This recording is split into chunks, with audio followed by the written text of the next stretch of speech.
नमस्कार दोस्तों। ये हमारा इस लेक्चर सीरीज का दूसरा लेक्चर है। आप सभी लोगों ने लेक्चर वन बहुत अच्छे से देखा होगा, समझा होगा, अपने नोट्स बनाए होंगे। जिन बच्चों ने अभी तक लेक्चर वन नहीं देखा है उनको हम सजेस्ट करेंगे, सबसे पहले आप जो है इस सीरीज का लेक्चर वन जो है उसको देखिए। उसका लिंक जो है हमने डिस्क्रिप्शन बॉक्स में दे दिया है, यहाँ से भी आप देख सकते हैं। अदरवाइज आप जो है थोड़ा सर्च करेंगे तो आपको हमारे चैनल पे लेक्चर वन मिल जाएगा। आज के इस लेक्चर में कुछ और इम्पोर्टेंट टॉपिक्स के बेसिक्स पे बात करेंगे और हमें पूरी पूरी उम्मीद है कि आपको ये टॉपिक जो है बहुत अच्छे से समझ में आएंगे। जितना भी डाटा हम यहाँ पे आपको प्रोवाइड कराएंगे उसको प्लीज आप जो है अपनी नोटबुक में नोट कर लेंगे और जो है अच्छे से याद करेंगे। तो चलिए शुरू करते हैं हमारा part two, back to basics of environmental sciences. Global warming, climate change, greenhouse effect, इन सब पे आजकल बहुत बात हो रही है। आजकल one of the hot environmental issue है आपका क्लाइमेट चेंज। बट ये होता क्या है, किस तरीके से ये पूरे ग्लोब को प्रभावित कर रहा है, सभी देश जो हैं इससे प्रभावित हैं। तो सबसे पहले हमें जानना है ग्रीन हाउस इफेक्ट क्या होता है। तो इसको बहुत ही आसान तरीके से जो है जब भी हम समझने की कोशिश करते हैं तो एग्जाम्पल दिया जाता है आपको गाड़ी का। कि मान लीजिए आपकी गाड़ी जो है वो धूप में खड़ी है। सनलाइट जो है, रेडिएशन जो है सन की, वो आपके मिरर से होके गाड़ी के अंदर चली जाती है और जो आपकी गाड़ी के अंदर मटेरियल लगा हुआ है वो उसको एब्जॉर्ब कर लेता है। फिर वो अपना हीट इमिट करता है, परंतु उस हीट को बाहर जाने का कोई भी रास्ता नहीं मिलता है। तो धीरे धीरे गाड़ी के अंदर का जो टेम्परेचर है वो इनहांस हो जाता है। सिंपल यही कॉन्सेप्ट है आपके ग्रीन हाउस इफेक्ट का। कि हमारी अर्थ के चारों तरफ जो है बहुत सारी गैसेस हैं और ये गैसेस जो हैं एक ब्लैंकेट बन का काम करती हैं। जिस तरीके से क्या होता है कि अभी मान लीजिए आप कोई ब्लैंकेट को ओढ़ के लेट जाते हैं। जैसे ही आपने अपने ऊपर ब्लैंकेट लिया तो क्या होता है कि आपकी बॉडी से, आपके शरीर से जो हीट निकलती है वो ब्लैंकेट को पार नहीं कर पाती और धीरे धीरे ब्लैंकेट के अंदर का जो आपका स्पेस है वो गर्म हो जाता है। यही वजह है कि लोग सर्दियों में ब्लैंकेट यूज करते हैं अपने आप को गर्म करने का। वो खुद से कोई ऊर्जा थोड़ी दे रहा है आपको ब्लैंकेट। ब्लैंकेट क्या कर रहा है, ब्लैंकेट केवल आपके शरीर से, आपकी बॉडी से निकलने वाली ऊर्जा को ट्रैप करके अंदर ही रखता है, जिससे कि हम धीरे धीरे गर्म हो जाते हैं। हमारी जो ऊर्जा है वो वेस्ट नहीं जाती, वो हमारे चारों तरफ ही रहती है और आपके ब्लैंकेट के अंदर का जो माहौल है वो हॉट रहता है। इसी तरीके से जो गैसेस हैं जो हमारे अर्थ के चारों तरफ हैं, ये क्या करती हैं कि सन से शॉर्ट वेव लेंथ रेडिएशन आती है, अर्थ उनको एब्जॉर्ब कर लेती है। फिर अर्थ जो है लॉन्ग वेवलेंथ रेडिएशन इमिट करती है और ये रेडिएशन जो है बाहर नहीं जा पाती स्पेस में, क्योंकि ये जो अब ब्लैंकेट है गैसेस का, ये सभी हीट को ट्रैप करके रखता है। तो बहुत बार क्वेश्चन आता है कि जो आपकी ग्रीन हाउस गैसेस हैं वो कौन सी वेवलेंथ को जो है एब्सॉर्ब करती हैं। तो आपका सही और आसान आंसर क्या होना चाहिए कि अर्थ से निकलने वाली लॉन्ग वेवलेंथ रेडिएशन को ग्रीन हाउस गैसेस जो हैं वो एब्जॉर्ब करती हैं। तो अब ये जो गैसेस जिनकी हम बात कर रहे हैं, जो ब्लैंकेट जो है आप बना लेती हैं, ये गैसेस जो हैं स्पेसिफिक होती हैं। हर गैस ऐसा नहीं करती है। परंतु ग्रीन हाउस गैसेस की तरफ बढ़ने से पहले हम ये जान लेते हैं कि ये जो प्रोसेस है जिसको हमने ग्रीन हाउस इफेक्ट कहा, ये कब से स्टार्ट हुआ और इसका जो है हमारी अर्थ पे क्या असर है। तो देखिए, जब हमारी अर्थ इवोल्व हुई, तब हमारे चारों तरफ जो है ग्रीन हाउस गैसेस नहीं थी। परंतु धीरे धीरे क्या हुआ, लाखों साल जो है धरती पे बहुत बारिश हुई, वो धरती गर्म होने की वजह से इवेपोरेट हुई, बहुत सारे वॉल्केनिक इरप्शन हुए, उसमें से जो है आपका गैसेस निकलनी स्टार्ट हुई। और धीरे धीरे धीरे धीरे लाखों साल के बाद में फोटोसिंथेसिस भी स्टार्ट हुआ, और आपका CO2 जो है एक मेजर गैस के रूप में उभर के सामने आई। और आपका दूसरा जो आपका मेजर गैस थी उस समय, वो आपकी मीथेन, वाटर वेपर। तो लाखों साल का समय लगा, और धीरे धीरे धीरे धीरे ये गैसेस जो हैं हमारे अर्थ के चारों तरफ इकट्ठा होनी स्टार्ट हो गई।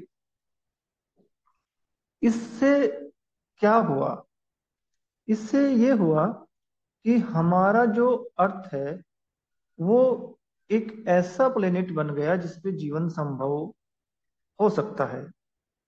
अब इस चीज को बहुत ही आसानी से समझते हैं। दिन के समय में सन से लाइट आती है, अर्थ उसको एब्जॉर्ब करती है, फिर अर्थ से रेडिएशन निकलती है, और वो जो है अपना स्पेस में चली जाती है। तो दिन में गर्म है और रात में ठंडा है। अगर सारी रेडिएशन वापस चले जाएं तो हमारा जो टेम्परेचर है वो बहुत कम हो जाएगा, और ये टेम्परेचर डिफरेंस इतना ज्यादा होगा कि हमारी धरती पे हमारी अर्थ पे जो है लाइफ संभव नहीं हो पाएगी। लगभग -19 डिग्री सेल्सियस टेम्परेचर होगा अगर ये ग्रीन हाउस गैसेस ना हो। ये ग्रीन हाउस गैसेस हीट को ट्रैप करती हैं, वापस धरती पे भेजती हैं, और हमारी अर्थ का एनुअल मीन टेम्परेचर जो है वो लगभग 15 डिग्री सेल्सियस 15 डिग्री सेल्सियस बना रहता है। तो इस तरीके से देखें तो जो ग्रीन हाउस इफेक्ट है ये हमारी अर्थ के लिए बहुत जरूरी है। अगर ये ना हो तो हमारी अर्थ का जो मीन टेम्परेचर होगा वो -19 डिग्री सेल्सियस होगा, और धरती पे जो है जीवन संभव नहीं हो सकता। अब जो है ग्रीन हाउस गैसेस की तरफ बढ़ते हैं।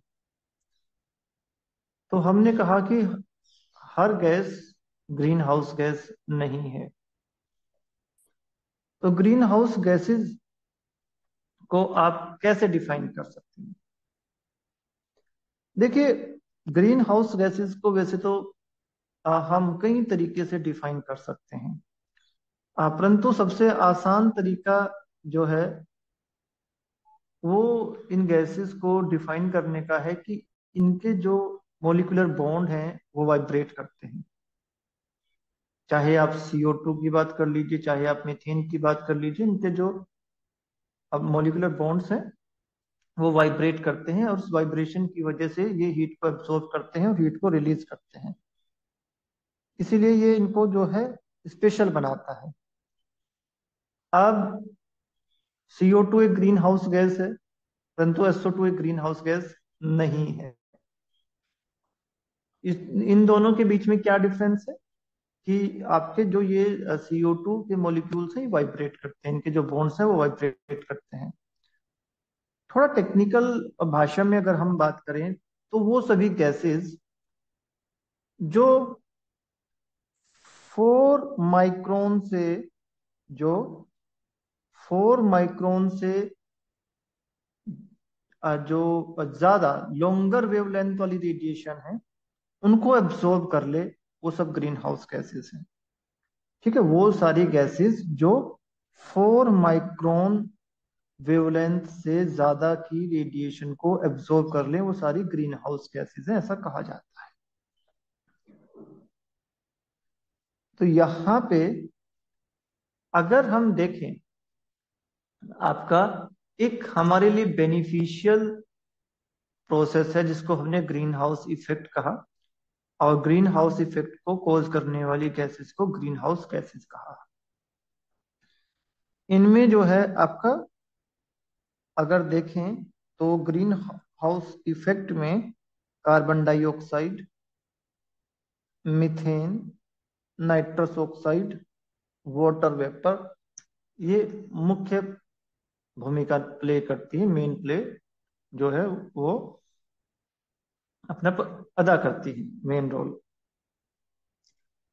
अगर कोई आपसे पूछे कि ग्रीन हाउस इफेक्ट कॉज करने वाली सबसे ज्यादा गैस कौन सी है, सबसे ज्यादा कंट्रीब्यूशन किस गैस का है ग्रीन हाउस इफेक्ट में, तो आपका आंसर क्या होना चाहिए? आपका आंसर जो है बिल्कुल सिंपल होना चाहिए, वाटर वेपर। क्या होना चाहिए? Water vapour. वहीं पे कोई आपसे क्वेश्चन करे कि ग्लोबल वार्मिंग में सबसे ज्यादा कंट्रीब्यूशन किसका है, तो आप कहोगे CO2 का। बहुत बार ये क्वेश्चन आता है डिफरेंट डिफरेंट कॉम्पिटिटिव एग्जाम में, और बच्चे हमेशा इसमें कंफ्यूज रहते हैं। तो आपको समझना होगा ग्रीन हाउस इफेक्ट हमारे लिए एक बेनिफिशियल प्रोसेस है, ये होना चाहिए। परंतु जब इसकी अधिकता हो जाती है तो ये ग्लोबल वार्मिंग में बदल जाता है। और ग्लोबल वार्मिंग जो है उसकी मेन वजह जो है वो एंथ्रोपोजेनिक एक्टिविटी से एक्सेस अमाउंट में जो गैसेस निकल रही हैं वो है। CO2 को वैसे ही विलन बनाया गया है, ठीक है। CO2 की छवि वैसे ही खराब कर दी गई है, इतना बुरा नहीं है CO2। CO2 के बिना धरती पे कुछ हो ही नहीं सकता। भैया फोटोसिंथेसिस नहीं है तो कुछ नहीं है, फोटोसिंथेसिस में CO2 बहुत ही महत्वपूर्ण है। परंतु एंथ्रोपोजेनिक एक्टिविटी की वजह से एक्सेस CO2 इमिट हो रही है और वो ग्लोबल वार्मिंग कॉज कर रही है। इस वजह से क्या हुआ, इसको नेगेटिव कर दिया गया है। इसको जो है किसी से भी बात कर लो तो उसको लगता है कि CO2 जो तो बड़ी बड़ी खतरनाक गैस है ना। जबकि CO2 के बिना अर्थ पे कुछ भी नहीं है।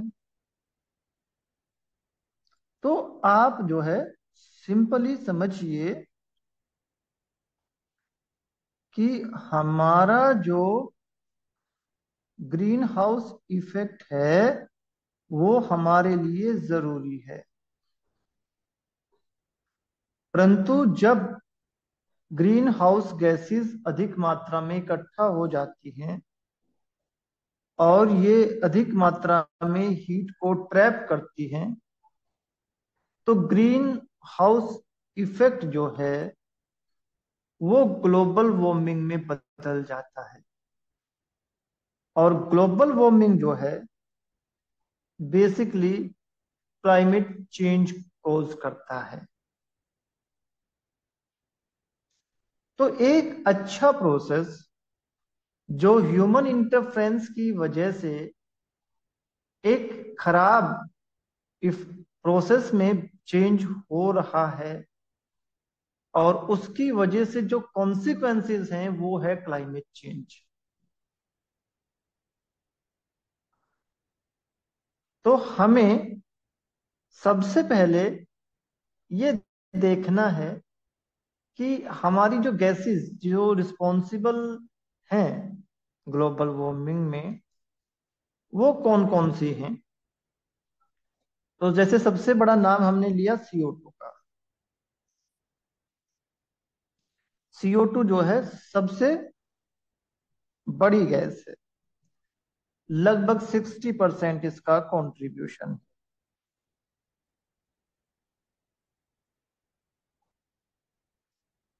ठीक है बच्चों। तो 60% कंट्रीब्यूशन में अगर हम ये देखें कि CO2 जो है वो बेसिकली आ कहां से रहा है, तो CO2 सबसे पहले तो हमारा क्या है, कहां से रिलीज हो रहा है? रेस्पिरेशन से, है ना। CO2 कहाँ से आपका उत्पन्न होता है, प्रोड्यूस होता है? वो है आपका रेस्पिरेशन। रेस्पिरेशन प्रोसेस जो है उसकी वजह से आपका क्या निकलता है? CO2 निकलता है। तो सामान्य आप जो है बचपन से पढ़ते आ रहे हैं, ग्लूकोज है, इसका ऑक्सीडेशन होगा ऑक्सीजन की उपस्थिति में, और ये क्या बनाएगा? CO2 और वाटर प्लस ये क्या प्रोड्यूस करेगा? एनर्जी। ठीक है। तो जितने भी आपके ऑर्गेनिज्म हैं, जितने भी आपके एरोबिक ऑर्गेनिज्म हैं, चाहे वो प्लांट हो, एनिमल हो, वो सभी जो है क्या करते हैं? रेस्पिरेशन में CO2 रिलीज करते हैं। ठीक है बच्चों, तो रेस्पिरेशन में क्या हुआ?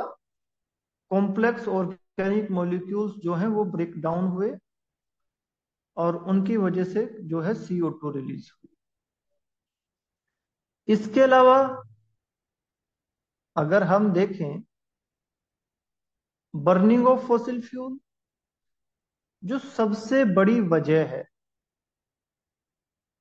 ना, बर्निंग ऑफ फॉसिल फ्यूल जो है वो सबसे बड़ा कंट्रीब्यूटर है CO2 के एमिशन में। इसके अलावा डिफोरेस्टेशन, इसके अलावा जनरेशन ऑफ वेस्ट, ये सब CO2 को बढ़ा रहे हैं। कम कैसे हो रहा है? कम फोटोसिंथेसिस से,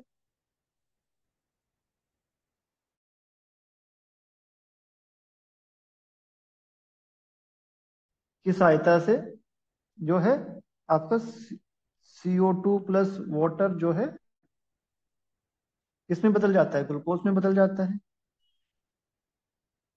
और इस प्रोसेस में वो ऑक्सीजन प्रोड्यूस करता है ना।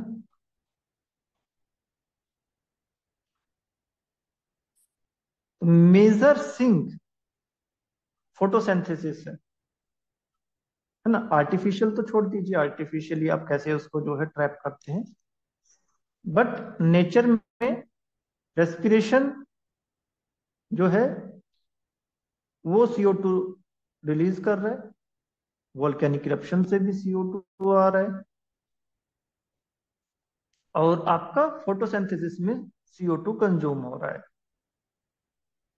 इनहांस्ड कैसे हुआ? एंथ्रोपोजेनिक एक्टिविटी की वजह से। ठीक है बच्चों, तो ये हुआ आपका CO2 के बारे में। अब दूसरी जो गैस है मिथेन, मिथेन पे बात करते हैं। सो मिथेन आ कहां से रहा है?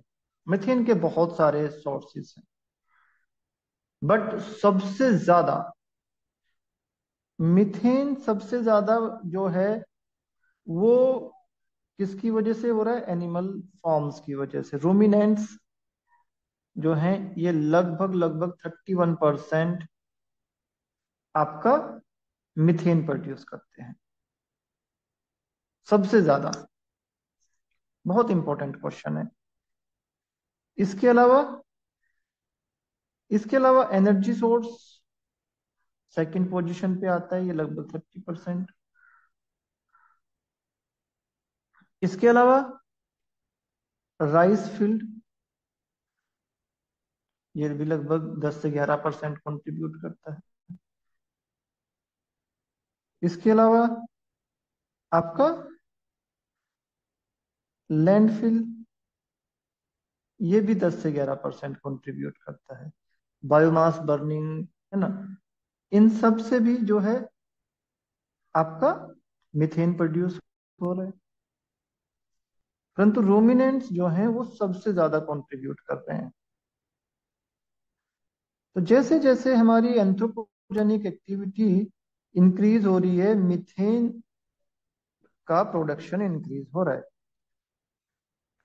हालांकि सच ये भी है कि पहले भी आपका मीथेन प्रोड्यूस होता था, परंतु नेचुरल वे में जितना आपका मीथेन प्रोड्यूस होगा उससे कहीं ज्यादा ये आर्टिफिशियल उससे प्रोड्यूस हो रहा है।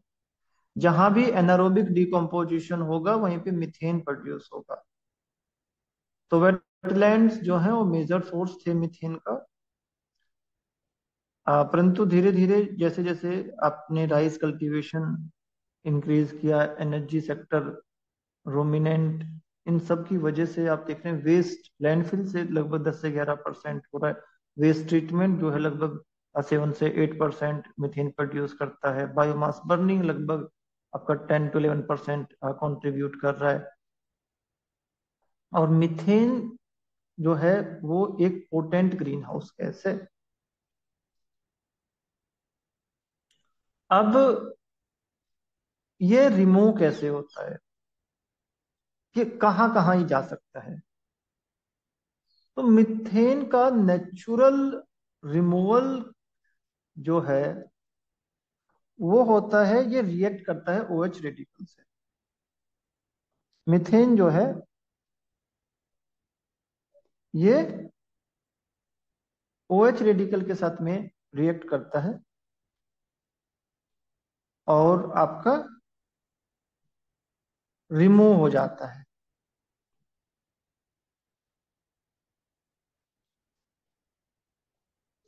ठीक है।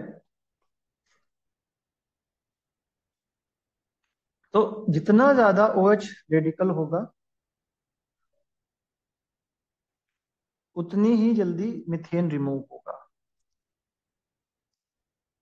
परंतु जब मीथेन का जो अमाउंट है वो इंक्रीज होता है तो ओएच रेडिकल का अमाउंट धीरे धीरे डिक्रीज हो जाएगा, तो मीथेन का लाइफ टाइम इंक्रीज हो जाएगा। क्योंकि ये प्रोसेस हमेशा ऐसा तो नहीं चलेगा।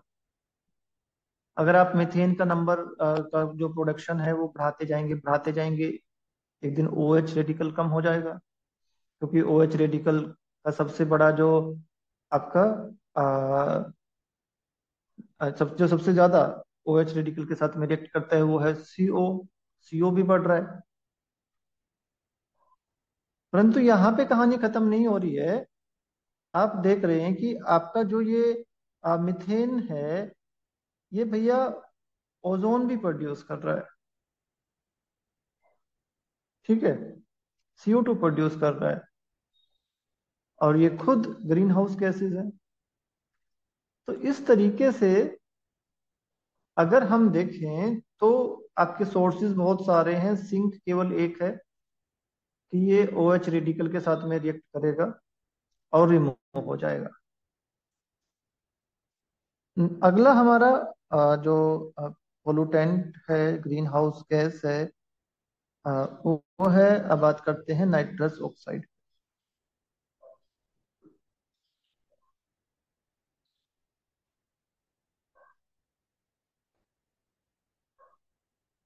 Nitrous oxide anthropogenic activity, human activity के वजह से लगातार इंक्रीज हो रहे हैं। इसके अलावा ये नाइट्रोजन साइकिल में भी रिमूव रिलीज होते हैं। परंतु सबसे बड़ी बात यह है कि N2O यानी कि नाइट्रस ऑक्साइड जो है इसका कोई सिंक जो है ट्रोपोस्फियर में नहीं है। ट्रोपोस्फियर में ये किसी के साथ रिएक्ट नहीं करता। ये जाता है भाई साहब स्ट्रेटोस्फियर में और वहां इसका ब्रेक डाउन होता है, फोटोलिसिस होता है। अब सबसे बड़े जो आपके कंट्रीब्यूटर हैं आज के टाइम में, जिनको सबसे बड़ा नाम है हेलोकार्बन्स।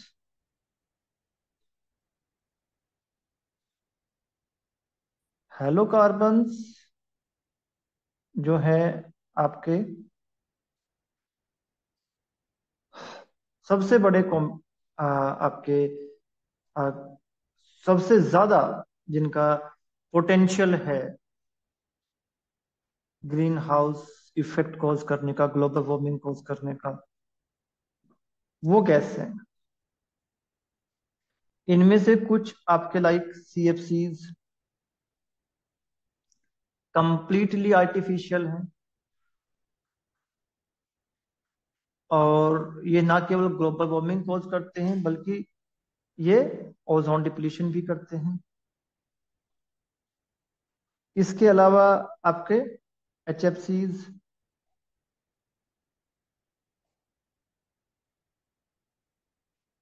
इसके अलावा जो है आपके आएंगे एचएफसीज,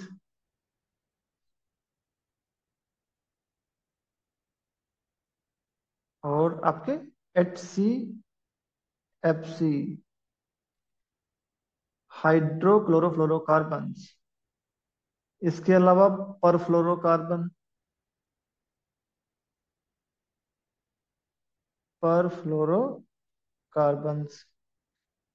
तो काफी आपके ऐसे पोलूटेंट हैं जो ग्रीन हाउस गैसेस हैं, जो बिल्कुल आपके मैन मेड हैं, जिनका नेचुरली कोई सोर्स था ही नहीं, पहले कभी वो थे ही नहीं, और ग्लोबल वार्मिंग पोटेंशियल इनका सबसे ज्यादा है।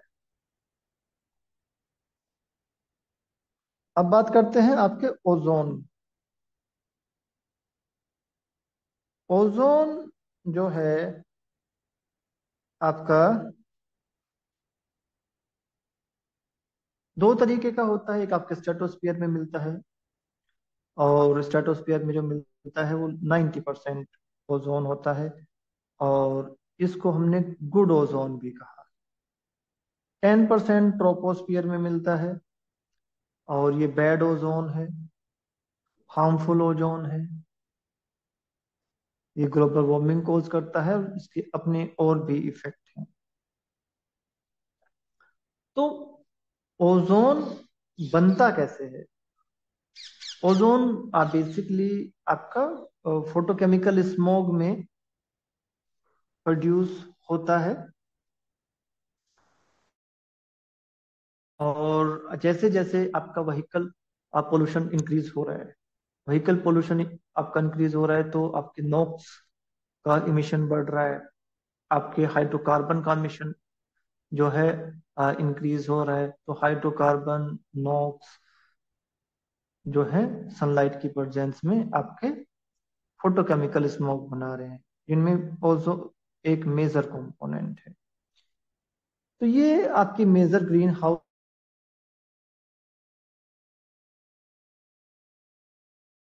इन सब गैसेस में एबिलिटी होती है, अ, जो अर्थ से लॉन्ग वेवलेंथ रेडिएशन आती है उनको ट्रैप कर लें, ट्रैप करके नीचे की तरफ डाइवर्ट कर दें, जिससे कि हमारा एनुअल मीन टेम्परेचर जो है वो लगातार बढ़ता जा रहा है, और इसी प्रोसेस को ग्लोबल वार्मिंग कहा जाता है। ठीक है बच्चों। तो वैसे तो बहुत कुछ है डिस्कस करने का, परंतु जो है एक लेक्चर में डिटेल में ग्लोबल वार्मिंग क्लाइमेट चेंज पे बात करेंगे, बट बेसिक जो है आपका यहीं तक है। आप इसको जो है बहुत अच्छे से याद करेंगे। इस पे बहुत क्वेश्चन आते हैं डिफरेंट डिफरेंट कंपटीशन में। सबसे ज्यादा जो कंट्रीब्यूशन रहता है ग्लोबल वार्मिंग में, वो है CO2 का। CO2 का कंट्रीब्यूशन जो है आपका लगभग 60% है। 60% जो है आपका ग्लोबल वार्मिंग कौन कॉज करता है? CO2।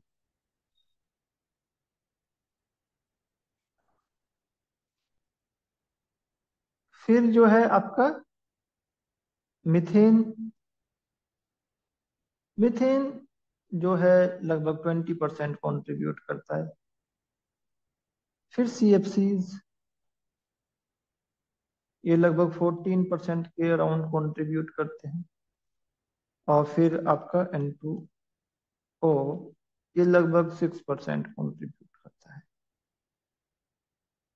ठीक है बच्चों। तो आपको ये सब बहुत अच्छे से याद कर लेना है।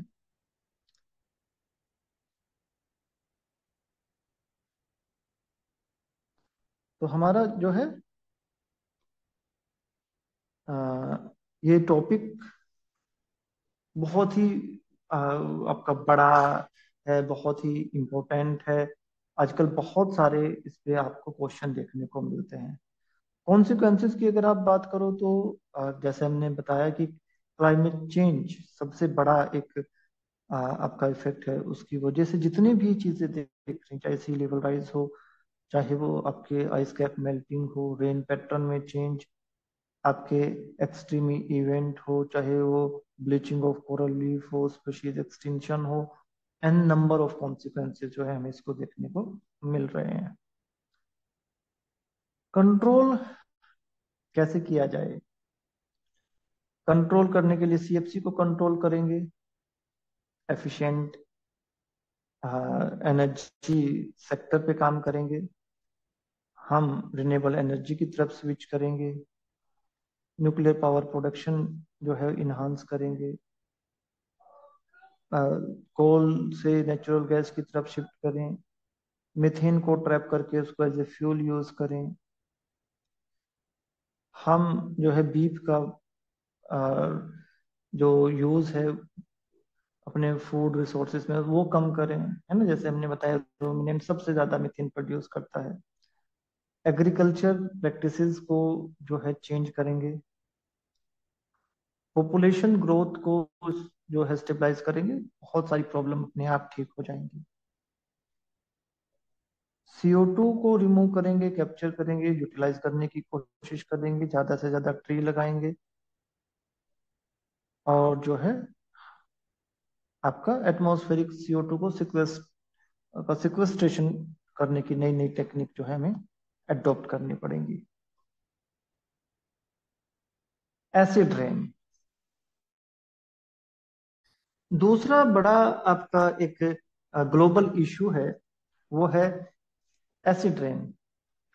देखिए एसिड रेन से आप क्या समझते हैं? तो बिल्कुल सिंपल भाषा में समझते हैं कि हमारी जो रेनफॉल का टेम्परेचर सॉरी पीएच जो है वो कम हो जाए, तो आप उसको जो है क्या कहेंगे? एसिड रेन कहेंगे। एसिड रेन क्यों हुआ, क्यों होता है एसिड रेन? बेसिकली कब स्टार्ट हुआ? ये जो आपका कॉन्सेप्ट आया एसिड रेन का, ये इंडस्ट्रीज के जो रिवोल्यूशन हुआ, इंडस्ट्रियल रिवोल्यूशन हुआ, उसके बाद में देखने को मिला।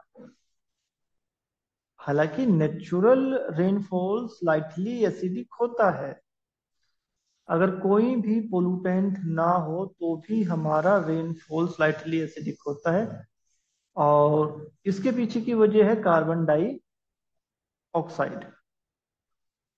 CO2 जो है वो वाटर के साथ में रिएक्ट करता है और कार्बोनिक एसिड बनाता है। कार्बोनिक एसिड जो है हाइड्रोजन आयन रिलीज करता है, जिसकी वजह से हमारा जो नेचुरल रेनफॉल है वो स्लाइटली एसिडिक होता है। परंतु जैसे जैसे हमारे एटमॉस्फेयर में नॉक्स और सोक्स, सल्फर डाइऑक्साइड और ऑक्साइड्स ऑफ नाइट्रोजन इंक्रीज हुए, तो उसकी वजह से एसिड रेन जो है वो होना स्टार्ट हो गया। हमारी जो रेनफॉल का जो पीएच है वो बहुत ज्यादा कम होना स्टार्ट हो गया। अब SO2 का सबसे बड़ा इमीटर जो है वो कौन है? आपका कोल। कोल बेस्ड पावर प्लांट जो है आपका सबसे बड़ा जो है इमीटर है SO2 का। और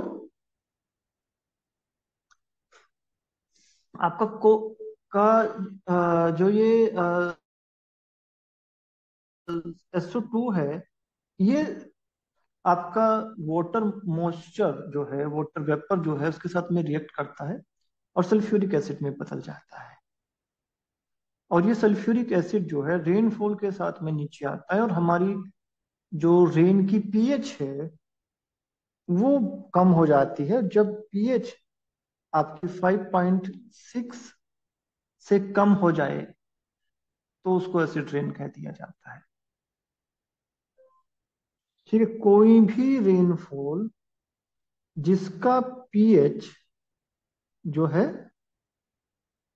आपका 5.6 से कम हो जाए उसको हमने एसिड रेन कहा। अब इसके पीछे की कहानी मैंने आपको अभी बताई थी कि हमारा नेचुरल रेनफॉल स्लाइटली एसिडिक है, और वो इतना ज्यादा हमारे लिए डेंजरस भी नहीं है। जो SO2 है वो ज्यादा कंट्रीब्यूट करता है एसिड रेन में as compare to oxides of nitrogen. Oxides of nitrogen भी हालांकि नाइट्रिक एसिड प्रोड्यूस करते हैं। नाइट्रिक एसिड भी जो है आपका करता है, पीएच को कम करता है रेन। तो ये तो हुआ आपका रेन के साथ में जब ये नीचे आते हैं, बट कहानी यहाँ पे खत्म नहीं होती है। ये जो आपके सोक्स और नोक्स हैं, ये पर्टिकुलेट मैटर भी बनाते हैं, सल्फेट और नाइट्रेट। और सल्फेट और नाइट्रेट की जो ये पार्टिकल्स हैं, ये आपका ड्राई इनका डिपोजिशन हो जाता है, वो भी डेंजरस है। तो आप लोगों ने जो है बहुत सुना होगा कि भाई आपका जो ये ताजमहल है, उसके मार्बल का जो कलर है वो येलो होना स्टार्ट हो गया था।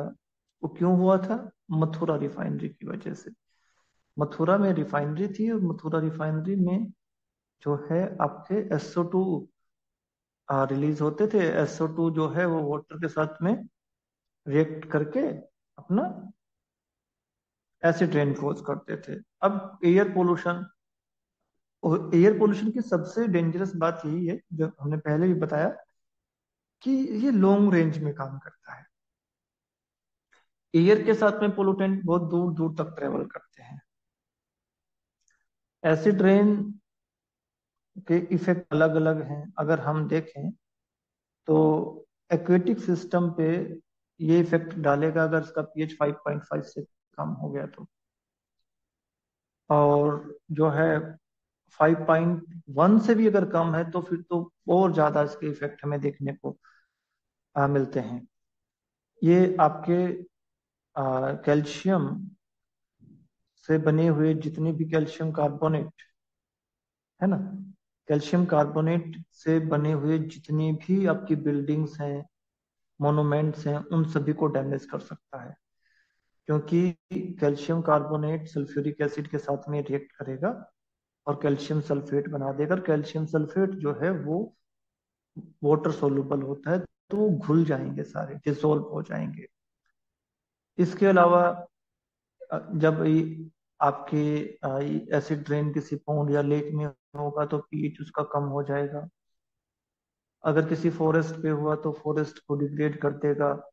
सोयल पे होता है तो सोयल पे आपका जो है पीएच जब कम हो जाएगा तो माइक्रोबियल एक्टिविटी आपकी कम हो जाएगी।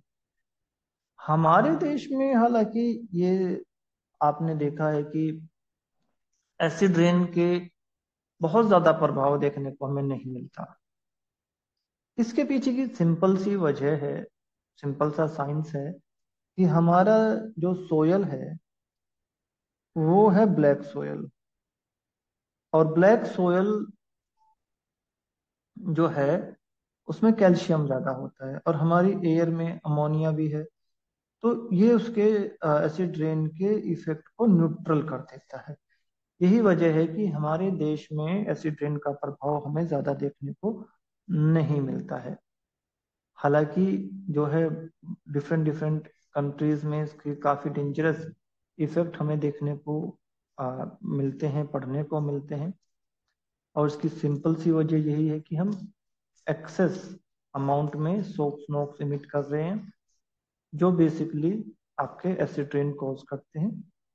और ये पॉइंट जो मैंने आपको स्टार्टिंग में बताया था, ये भी सत्य है कि नेचुरल रेनफॉल स्लाइटली एसिडिक होता है due to the presence of carbon dioxide. Ozone layer depletion, ozone stratosphere में मिलता है, और ओजोन जो है हमें हार्मफुल यूवी रेडिएशन से बचाता है। ओजोन यूवी बी रेडिएशन को एब्जॉर्ब करता है। यूवी बी अगर धरती तक पहुंच जाए तो ये बहुत सारी खतरनाक बीमारी लाइक स्किन कैंसर, आंखों की बीमारी और म्यूटेशन जैसी बीमारी जो है ह्यूमंस में और दूसरे अदर ऑर्गेनिज्म में प्रोड्यूस कर सकता है। इसलिए ओजोन को सुरक्षा कवच भी कहा जाता है, इसे अर्थ का शील्ड भी कहा जाता है। और यहीं से इसकी इम्पोर्टेंस का पता चलता है कि कितना इम्पोर्टेंट है हमारे लिए ओजोन। परंतु धीरे धीरे जैसे जैसे हमने अपना विकास किया, तो कुछ ऐसे केमिकल जो कभी धरती पे कभी थे ही नहीं, उनका नंबर भी लगातार बढ़ा, और उनमें से एक है CFC. CFC 100% man made component है। ना उससे पहले कभी सीएफसी का नामो निशान था, ना ही कोई इस तरीके का केमिकल जो है पहले देखा गया था, जो स्ट्रेटोस्फियर तक पहुंच के उसको डिप्लीट करते। जब सीएफसी को इन्वेंट किया गया तो उसको बहुत बड़ा एक डिस्कवरी माना जा रहा था, क्योंकि वो बहुत ही एफिशिएंट कूलेंट थे, नॉन रिएक्टिव थे, नॉन सोलूबल थे, और इसके साथ साथ नॉन फ्लेमेबल थे। और उनको यूज करने के लिए ना ही हमें जो है बहुत हैवी इक्विपमेंट चाहिए थे, और ना ही हाई प्रेशर की जरूरत थी। तो इस तरीके से इतनी सारी क्वालिटी जब एक ऐसे सब्सटेंस में एक साथ मिल जाएं जो हमारी बहुत सारे काम को आसान कर दे, तो उनका प्रोडक्शन बहुत तेजी से बढ़ना लाजमी था। सीएफसी का प्रोडक्शन बहुत तेजी से बढ़ा, उसका यूज जो है बहुत ज्यादा धीरे धीरे होने लगा। एसी, रेफ्रिजरेटर और भी अन्य बहुत सारे जो काम थे, उनमें सीएफसीज और उससे संबंधित कंपोनेंट को हमने यूज करना शुरू किया। परंतु धीरे धीरे धीरे धीरे जब ये डिस्कवरी आनी स्टार्ट हुई कि हमारा जो ओजोन लेयर है ओवर द अंटार्कटिका वो थिन हो रहा है, तो उसने पूरी दुनिया को हिला के रख दिया। और जब ये आगे रिसर्च किया गया कि ऐसा क्यों हो रहा है, तो पाया गया कि इसकी वजह है आपका एक ऐसा कंपोनेंट जो बहुत ज्यादा यूज हो रहा है, और जो फ्री क्लोरीन जो है यूज करता है। और क्लोरीन जो है स्ट्रेटोस्फियर में ओजोन डिप्लीशन को लीड कर रहा है। अब सीएफसी एक मेजर कल्प्रिट के रूप में सामने आ चुका था, परंतु तब तक बहुत देर हो चुकी थी। अंटार्कटिका पे बहुत बड़ा एरिया में ओजोन का जो थिकनेस था वो कम हो चुका था। बहुत सारे प्रोटोकॉल बनाए गए, ट्रीटी बनाई गई, परंतु जितना सीएफसी और उससे रिलेटेड कंपोनेंट हमने तब तक प्रोड्यूस कर लिया था, उसका अब क्या किया जाए, ये आज भी बहुत बड़ा क्वेश्चन मार्क है। अगर वो सारा सीएफसी जो है रिलीज हो जाए, तो ओजोन का नामो निशान भी शायद ना रहे। इतना सीएफसी जो है उस दौर में हमने प्रोड्यूस करके रख लिया था। ओजोन लेयर डिप्लीशन को सबसे सीरियसली जो है लिया सभी देशों ने, और मॉन्ट्रियल प्रोटोकॉल जैसे प्रोटोकॉल को, जो एक लीगली बाइंडिंग प्रोटोकॉल है, बहुत सीरियसली फॉलो किया। और धीरे धीरे आपके CFC, HCFC और जो भी ओजोन को डिप्लीट करने वाले सब्सटेंस थे, उनको फेज आउट करना जो है स्टार्ट किया, उनको प्रोडक्शन को बैन किया। परंतु आज भी बहुत बड़ा इशू जो है ये हमारे साथ में है, ओजोन लेयर डिप्लीशन का।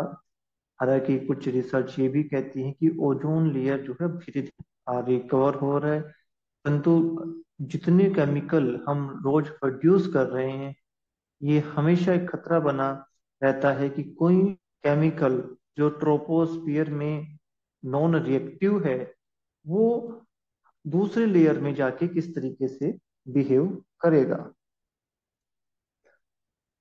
ओजोन जो है बेसिकली टू टाइप का होता है, या टू प्लेसेस पे पाया जाता है।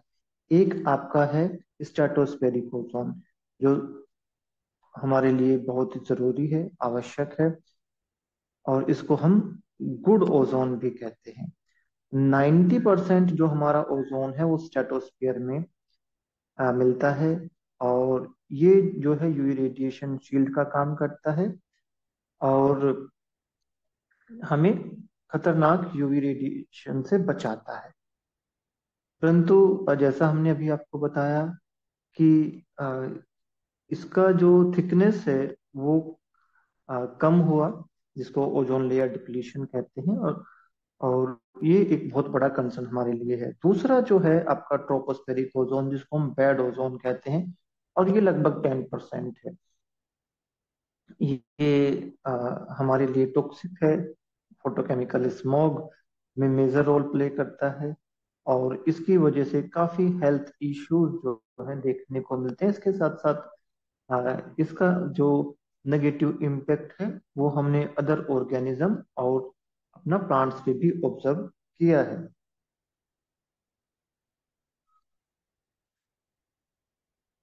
अगर देखा जाए तो मेजर कल्प्रिट तो आपका CFCs है, परंतु आपके halons, carbon tetrachloride, methyl chloroform, HCFCs और N2O भी रिस्पॉन्सिबल हैं ओजोन लेयर डिप्लीशन में।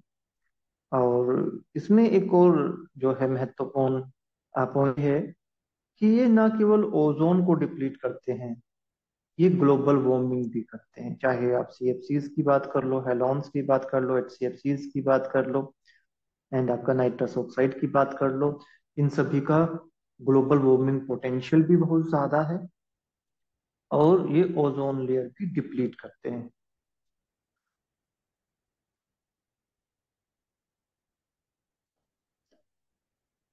अगर आपका ओजोन लेयर डिप्लीट होगा तो क्या क्या असर हो सकता है, जैसे कि अभी हमने जो है डिस्कस किया कि ओजोन लेयर अगर डिप्लीट होता है तो हमारी धरती पे यूवी रेडिएशन ज्यादा आएंगी, और UVB जो है ये DNA को अफेक्ट कर सकता है, और फोटोसिंथेटिक केमिकल को ये इफेक्ट कर सकता है। ये म्यूटेशन कोज कर सकता है, कैंसर कोज कर सकता है, स्किन कैंसर जो है आपका। इसका एक मेजर जो वजह है वो यूवी रेडिएशन एक्सपोजर भी है। इसके अलावा ये यूवी जो है हमारी आंखों को भी इफेक्ट करती है, ये हमारे इम्यून सिस्टम को सप्रेस करती है। इसके अलावा ये आपका फोटोप्लैंक्टन जो है उनके प्रोडक्शन पे भी इफेक्ट करती है। अगर फाइटोप्लैंक्टन कम होंगे तो डेफिनेटली जूप्लैंक्टन, फिशेस, दूसरे जो अदर मरीन ऑर्गेनिज्म हैं वो भी अफेक्ट होंगे, और पूरी तरीके से आपका एक्वेटिक फूड चेन जो है ये बदल जाएगा। इसके अलावा बहुत सारे ऐसे आपकी क्रॉप हैं, like corn, rice, soybean, cotton, bean, peas, sorghum, wheat, इनका प्रोडक्शन भी यूवी रेडिएशन के एक्सपोजर की वजह से कम हो सकता है। एंड ये पेंट, प्लास्टिक, पॉलीमर्स, इन सबको भी खराब करता है। तो ये कुछ मेजर आपके इफेक्ट हैं ओजोन लेयर डिप्लीशन के,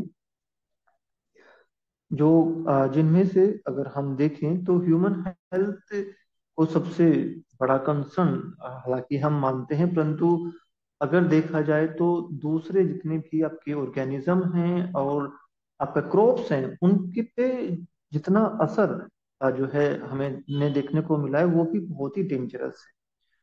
तो इसीलिए इन सभी केमिकल्स को जो ओजोन को डिप्लीट करते हैं, हमें जो है ना केवल बैन करना चाहिए, बल्कि फ्यूचर में भी जो है किसी भी केमिकल को यूज करने से पहले उस पर प्रॉपर रिसर्च जो है जरूरी है।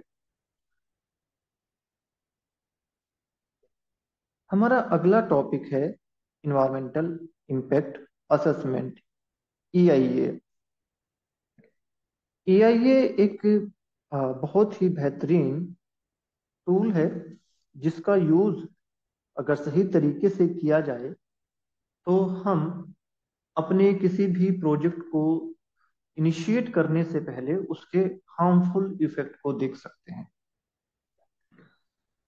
जैसे जैसे इंडस्ट्रियल रिवॉल्यूशन हुआ तो आपके डेवलप्ड नेशन लाइक US, वहां पे लोगों की हेल्थ पे पोल्यूशन का असर दिखना स्टार्ट हुआ, और 1960 के दशक के अंत में ये बहुत बड़ा एक जो है कंसर्न बन गया था कि हम इंडस्ट्रीज तो लगाए हैं, परंतु इंडस्ट्रीज इंसानों के लिए हैं और इंसानों की हेल्थ ही इंडस्ट्रीज से खराब हो रही है, प्रभावित हो रही है। तो 1970 में पूरी तरीके से US गवर्नमेंट ने इस पे जो है काम किया, और आपका 1969 में जो है गाइडलाइन रिलीज की, और उसके बाद में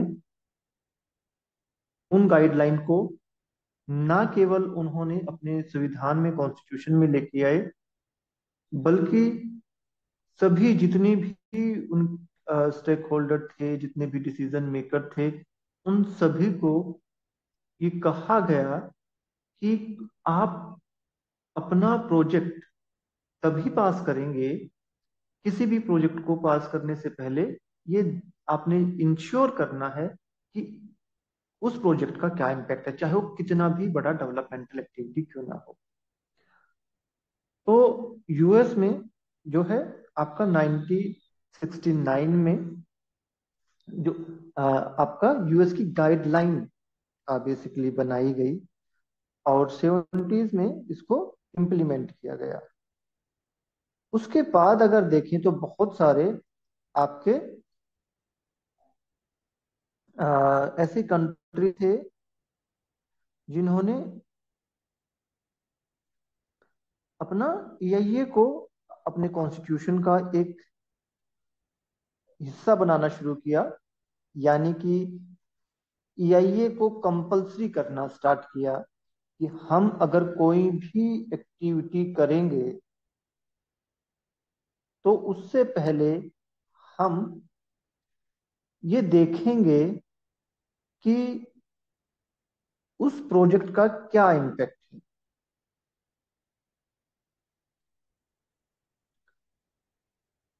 और उसके ही उस प्रोजेक्ट को इनिशिएट किया जाएगा। परंतु अगर हम भारत की बात करें तो हमने बहुत लेट इसको अडॉप्ट किया, और इसके पीछे भी बहुत सारी कहानियां हैं, और उन कहानियों में जो है आपके रिवर वैली प्रोजेक्ट की कहानियां सबसे पॉपुलर हैं। ये कहा जाता है कि जब सभी देशों ने, सभी आपके जितने भी डेवलप्ड नेशन थे, उन्होंने ये को अपने कॉन्स्टिट्यूशन में जगह दी। उसके बाद में वर्ल्ड बैंक ने भी EIA को एडॉप्ट कर लिया, और ये कहा कि अगर किसी भी कंट्री को किसी भी डेवलपमेंटल प्रोजेक्ट के लिए वर्ल्ड बैंक से फंडिंग चाहिए तो उनको क्या करना होगा, उनको ईआईए कराना होगा प्रोजेक्ट का। अगर वो प्रोजेक्ट जो है ईआईए से गुजरने के बाद में इन्वायरमेंटल फ्रेंडली जो है वो घोषित हो जाता है, तो उसके बाद ही वर्ल्ड बैंक उसको फंडिंग देगा। तो हमारे यहाँ पे बहुत सारे ऐसे रिवर वैली प्रोजेक्ट थे, जिनमें सबसे बड़ा जो नाम था नर्मदा डैम। नर्मदा डैम जो है वो कई बार उसके लिए फंडिंग आई, और उसके बाद में उसको फंडिंग को यूज करके प्रोजेक्ट को धीरे धीरे आगे बढ़ाया जा रहा था। परंतु बार बार फंडिंग खत्म होने की वजह से प्रोजेक्ट बहुत ज्यादा डिले हो रहा था। और अ, आपका जो वर्ल्ड बैंक है उसने हमारी फंडिंग की फाइल पे काम करना बंद कर दिया, क्योंकि वो ईआईए को अडॉप्ट कर चुके थे। उसके बाद जो है आपका हमने भी ईआईए स्टार्ट किया, परंतु बहुत ज्यादा इस पे कुछ ऐसे काम नहीं हो रहा था कि भाई हाँ ये कंपलसरी ही है। जब मन करता था तो किसी प्रोजेक्ट का ये करा लिया जाता था, जब मन नहीं करता था तो ये नहीं कराया जाता था। इस तरीके से काम चल रहा था हमारा। फिर आपका अर्थ समिट आता है 92 में, और अर्थ समिट के बाद में बहुत सारे देश जो हैं वो इन्वायरमेंट की तरफ अपना बढ़ जाते हैं कि भैया इन्वायरमेंट बहुत जरूरी है, इन्वायरमेंट को बचाना चाहिए, इन्वायरमेंट के लिए पॉलिसी होनी चाहिए, इन्वायरमेंट के लिए लोग होने चाहिए। और हमने भी 92 में एडमिनिस्ट्रेटिव मॉडल अपना लॉन्च किया। परंतु फिर जो है आ, यहाँ से भी बहुत ज्यादा काम जो है नहीं चल रहा था। 92 से पहले थोड़ा बहुत करते थे, 92 के बाद थोड़ा और बढ़ाया। परंतु आ, जब तक किसी भी चीज को कंपलसरी ना कर दिया जाए, संविधान का हिस्सा ना बना दिया जाए, उसको कोई मानता नहीं है। तो हमारे देश में, इंडिया में ईआईए की पहली नोटिफिकेशन आई 1994 में। 1994 में जो है ईआईए को कंपलसरी कर दिया गया, और ये कहा गया कि भाई आपका कोई भी प्रोजेक्ट जो है, कोई भी डेवलपमेंटल एक्टिविटी, उसको शुरू करने के लिए आपको ईआईए कराना पड़ेगा। तो हमारे देश में 27 जनवरी 1994 में ईआईए को कंपलसरी कर दिया गया। और ये जो है हमारे इन्वायरमेंटल प्रोटेक्शन एक्ट 1986 का पार्ट है। और इसमें ये कहा गया कि कोई भी प्रोजेक्ट जो है उसको करने के लिए आपको पहले इन्वायरमेंटल क्लियरेंस यानी कि ईसी लेना पड़ेगा, और उसके बाद ही जो है ये आप इसको आगे प्रोसीड कर सकते हैं। इसमें बहुत सारी अमेंडमेंट की गई टाइम टू टाइम, और आज भी जो है इसमें अमेंडमेंट लगातार चल रही है। इसका जो पर्पज अगर हम देखें तो ईआईए का पर्पज आपका क्या है? Environmental protection. हमें ये देखना है कि आपके प्रोजेक्ट का इम्पेक्ट क्या है, और पब्लिक हियरिंग। लोगों को पता होना चाहिए कि कौन सा प्रोजेक्ट आपके क्षेत्र में लग रहा है, उसका क्या इम्पेक्ट, क्या नेगेटिव क्या पॉजिटिव है। और जो है उसके बाद में हम जो है एक डिसीजन पे आते हैं कि हमें ये प्रोजेक्ट आगे बढ़ाना है कि नहीं बढ़ाना है। तो ये तो बात हुई आपकी बेसिक हिस्ट्री के बारे में, कि किस तरीके से जो है आपका ये स्टार्ट हुआ। अगर हम देखें तो कई बार क्वेश्चन आ जाता है कि भाई आपका अ, नेपा जो है 1969 में आया, लागू 70 में हुआ। भारत में पहली नोटिफिकेशन 94 में आई, 27 जनवरी 1994 में, 94 में आपका पहला नोटिफिकेशन भारत में आया। और इसके बाद में बहुत सारी अमेंडमेंट हुई, और उसके बाद में 2006 नोटिफिकेशन आया। और 2006 नोटिफिकेशन जो है वो अभी तक काम कर रहा है। हालांकि ये भी सच है कि आपका नोटिफिकेशन 2020 भी आया था, परंतु उसमें बहुत सारे आपके जो है अ, ऐसे ड्रॉबैक्स थे, ऐसे पॉइंट्स थे जो बेसिकली आपका अ, जिस पर्पज के लिए इसको बनाया गया था, उस पर्पज को ये पूरा नहीं कर पाएगा। इतने सारे उसमें जो है डाइल्यूशन थे। तो पहला जो सब आपका आया था नोटिफिकेशन 9 वो सबसे बेहतर था। उसमें क्लियरली ये कहा गया था कि सभी प्रोजेक्ट को, डेवलपमेंटल एक्टिविटीज को ये कराना है, और सेंट्रल गवर्नमेंट उसको पास करेगा। परंतु 2006 की नोटिफिकेशन में उसको दो भागों में बांट दिया गया था, ए और बी। ए को सेंटर देखेगा, बी को स्टेट देखेगा। उसको फर्दर बी को भी दो भागों में बांट दिया, B1 और B2। B1 का ये होगा, B1, B2 का ये नहीं होगा। तो उसको पूरा का पूरा जो है उन्होंने डाइल्यूट 2006 में करने की कोशिश की थी। फिर धीरे धीरे बहुत सारी अमेंडमेंट आई, परंतु 2020 तो बिल्कुल एक ऐसा आपका इन्होंने ड्राफ्ट किया था या ये नोटिफिकेशन, जिसमें बहुत सारी कमियां थी। इसी वजह से उसको पास नहीं होने दिया। ये होता क्या है, अब एक बार अगर हम इस पे चर्चा करें, तो EIA को समझने के लिए आपको जो है ये समझना पड़ेगा कि कोई डेवलपमेंटल एक्टिविटी है, उसका एडवर्स इम्पैक्ट होता ही होता है।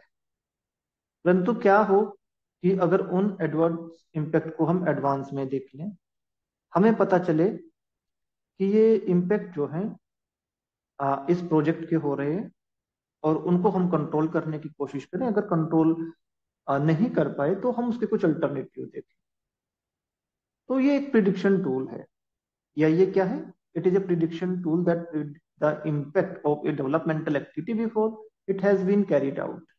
किसी भी डेवलपमेंटल एक्टिविटी को करने से पहले उसके इम्पैक्ट को एडवांस में प्रिडिक्ट करने वाले टूल को ही EIA कहते हैं।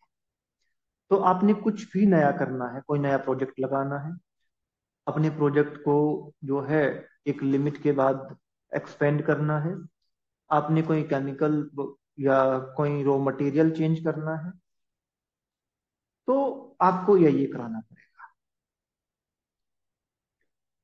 यानी कि कुछ भी आप नया कर रहे हैं, मान लीजिए आपका 50 टन है ना, 500 टन कैपेसिटी का प्लांट है, और आप उसको 500 से 1000 करना चाहते हैं, तो आपको कैपेसिटी इंक्रीज करनी है, आपको ये कराना पड़ेगा। आप मान लीजिए पहले पेंट जो है वाटर बेस बनाते थे, परंतु अब आप धीरे धीरे अपने स्कोप बढ़ाना चाहते हैं, अब आप सॉल्वेंट बेस्ड पेंट भी बनाना चाहते हैं, दूसरे पेंट भी बनाना चाहते हैं, इंडस्ट्रियल पेंट भी बनाना चाहते हैं। तो आपको जो है EIA कराना पड़ेगा। आप कोई नई फैक्ट्री लगाना चाहते हैं, नया प्लांट लगाना चाहते हैं, आपको ये लगा कराना पड़ेगा। गवर्नमेंट की चाहे कोई प्रोजेक्ट हो, आप हाईवे निकालना चाहते हैं, आपको ये कराना पड़ेगा। रिवर वैली प्रोजेक्ट जो है आप ये काम करना चाहते हैं, तो आपको ये कराना पड़ेगा। तो सिंपल सी चीज है, पहले आप ये कराएंगे, उसके आप पॉजिटिव नेगेटिव इफेक्ट देखेंगे, उसके बाद में डिसीजन मेकर ये देखेंगे कि यस ये होना चाहिए कि नहीं होना चाहिए। अगर होना चाहिए तो उसको पास करके आप उसको जो है आगे प्रोसीड करते हैं। जब तक ये कंप्लीट नहीं होता, आप एक ईंट तक नहीं लगा सकते हैं। आप ठीक है अपना बोर्ड लगा देंगे, अपनी जगह को एक्वायर करके, परंतु कंस्ट्रक्शन नहीं कर सकते। अब ये होता कैसे है? तो इसके कुछ बेसिक स्टेप हैं, बेसिक चरण हैं। अगर हम देखें तो आपका सबसे पहले आपके मन में ये आएगा कि भाई मुझे फैक्ट्री लगानी है। तो फैक्ट्री लगाने के लिए आप जो है क्या करेंगे, अपना एक प्रपोजल तैयार करेंगे। वो प्रपोजल एजेंसी को सबमिट करेंगे। एजेंसी उसका स्क्रीन करेगा, और स्क्रीन करने के बाद में देखेगा कि इसका क्या होगा, है ना। रैपिड ईआईए या फिर कॉम्प्रिहेंसिव ईआईए, या उसका ईआईए की जरूरत नहीं है। रैपिड ईआईए यानी कि उसके जो इफेक्ट है वो बहुत कम है, और कम इम्पैक्ट की वजह से जो है आप रैपिड ईआईए की तरफ जा सकते हैं। इसमें आप 1 सीजन यानी कि 3 मंथ का डाटा इकट्ठा करेंगे और अपना ईआईए करा लेंगे। कॉम्प्रिहेंसिव ईआईए यानी कि आपके प्रोजेक्ट का इम्पैक्ट ज्यादा है, तो फिर आप जो है 3 सीजन का यानी कि 9 मंथ का डाटा इकट्ठा करेंगे और उसको सबमिट करेंगे। इसी बीच आपको बेसलाइन डाटा भी देखना पड़ेगा, यानी कि प्रोजेक्ट के लगने से पहले उस क्षेत्र में, उस जगह पे कैसे इन्वायरमेंटल सिचुएशन है, क्या कंडीशन है, किसी की वहाँ पे लोग हैं, कैसी वहाँ पे बायोडाइवर्सिटी है, कितना वहाँ पे ग्राउंड लेवल है, कैसा पोल्यूशन है, कितने तरीके की वेजिटेशन वहाँ पे है, अब वहाँ की सोशो इकोनॉमिक कंडीशन कैसी है। इसको बोलते हैं बेसलाइन डाटा, यानी कि प्रोजेक्ट को लगने से पहले, प्रोजेक्ट को इनिशिएट करने से पहले उस क्षेत्र की जितनी भी सिचुएशन है उन सभी को देखना, परखना, उनके डाटा इकट्ठा करना, उसको कहा जाता है बेसलाइन डाटा। आपने प्रोजेक्ट अभी लगाया नहीं है, लगाने से पहले ही आपने पूरी छानबीन कर ली उस क्षेत्र की, और अपना जो है सारा डाटा इकट्ठा कर लिया और उसको डॉक्यूमेंटेड कर लिया। उसके बाद में जो है आपने अपना प्रोजेक्ट सबमिट किया। प्रोजेक्ट सबमिट करने के बाद में जो है आ, उन्होंने देखा कि भाई क्या क्या चीजें आप करना चाहते हैं, कैसे कैसे करेंगे, ये सब स्कोपिंग में आ जाता है। फिर आप इम्पैक्ट को आइडेंटिफाई करेंगे, देखेंगे कि आपके प्रोजेक्ट के क्या क्या इम्पैक्ट हो सकते हैं। उसके लिए डिफरेंट डिफरेंट चीजें आप कर सकते हैं। आप सिमिलर प्रोजेक्ट देख सकते हैं, एक्सपर्ट की राय ले सकते हैं, बहुत सारे जो है आपके इसके प्रोसीजर हैं। फिर आप इम्पैक्ट को प्रिडिक्ट करेंगे और इवेल्युएट करेंगे कि भाई हाँ आपके इतने सारे इम्पैक्ट हो सकते हैं, और ये इतने इतने जो है आपका इनका मैग्नीट्यूड होगा, ये यहाँ तक होंगे, सारी चीजें आप देखेंगे, है ना। भाई मान लीजिए आपका प्रोजेक्ट है डस्ट का से रिलेटेड, यानी कि सीमेंट प्लांट जैसे कि कोई भी आप लगाना चाहते हैं, तो आप देखेंगे डस्ट उड़ेगी, डस्ट उड़ के कहाँ तक जाएगी, कितना एरिया प्रभावित होगा, क्या क्या उससे हो सकता है, फसलों पे क्या असर होगा, अब एक्वेटिक लाइफ पे क्या असर होगा, दूसरे ऑर्गेनिज्म पे क्या असर होगा, ह्यूमन हेल्थ पे क्या असर होगा, ये सब। उसके बाद में आप मिटिगेशन मेजर्स लेंगे, और मिटिगेशन मेजर्स जो है लेने के बाद में आप जो है बताएंगे कि भैया ये असर होगा, और इनको इसके लिए हम ये लगाएंगे, ईटीपी लगाएंगे, एसटीपी लगाएंगे, नॉइस बैरियर लगाएंगे, हम फिल्टर लगाएंगे, है ना, एपीसीडी लगाएंगे, ये सब करेंगे। और सब कुछ करने के बाद में आप एक जो है ड्राफ्ट ईआईए बनाएंगे। इसको इन्वायरमेंटल इम्पैक्ट स्टेटमेंट कहते हैं, और इस स्टेटमेंट को आप जमा कर देंगे। और जो आपकी कमेटी है वो उसको रिव्यू करेगी, और रिव्यू करने के बाद में अपना एक रिव्यू देगी। रिव्यू उन्होंने कर लिया, रिव्यू दिया कि भैया आपको ये करना है, ये नहीं करना है, इस तरीके से अपना पूरा रिव्यू करके उसको आगे भेज देगी, और उसके बाद में उस पर डिसीजन लिया जाएगा। डिसीजन यस भी हो सकता है, नो भी हो सकता है। अगर आपका नो है तो आप दोबारा से उसको करोगे। अगर अप्रूव कर दिया तो भैया आप उस अपना प्रोजेक्ट लगाओगे, देखोगे जो जो उसमें मेंशन है, जो आपने कहा है, जो उन्होंने कहा है, सभी को आपको करना पड़ेगा।